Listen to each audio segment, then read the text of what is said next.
এবারে আমরা চলে যাচ্ছি জিরান্ডে। জিরান্ড কি জিনিস? বলছে যে যে নন ফাইনাইট ভার্বের গঠন বা স্ট্রাকচার ভি1 প্লাস আইএনজি এবং তা কাজ করে নাউনের মতো, তাকেই কি বলা হয়? জিরান্ড বলা হয়।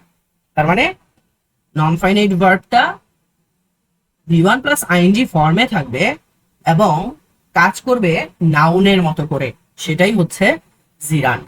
ফাংশনস অফ জিরান্ড, জিরান্ডের কাজগুলা। তাহলে জিরান্ডের কাজ মানে কি? নাউন যে কাজগুলো করে জিরান্ডও সেই কাজগুলোই কিন্তু সাধারণত করবে।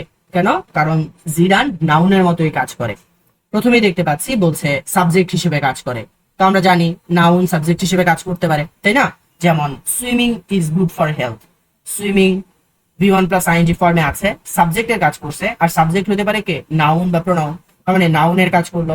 তো আমরা দেখতে পাচ্ছি যে জিরান্ড সাবজেক্ট হিসেবে কাজ করে থাকে, জিরান্ড অবজেক্ট হিসেবেও কাজ করে থাকে। যেমন হি লাভস সুইমিং। তো এখানে আমরা দেখতে পাচ্ছি কি সাবজেক্ট হচ্ছে হি, লাভস হচ্ছে ভার্ব, আর সুইমিংটা হচ্ছে কি আমাদের অবজেক্ট। তার মানে আমরা দেখতে পাচ্ছি সুইমিং জিরান্ডটা অবজেক্ট হিসেবেও কাজ করতে পারছে।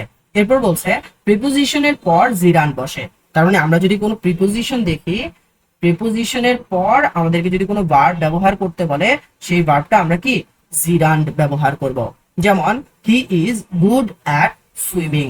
তাহলে এই যে অ্যাট কি একটা প্রিপোজিশন, তাহলে প্রিপোজিশনের পরে আমরা জিরান্ড ব্যবহার করলাম সুইমিং। আশা করি জিরান্ড কি এবং এটার ফাংশনস গুলাও আমরা ক্লিয়ারলি এখন বুঝতে পেরেছি।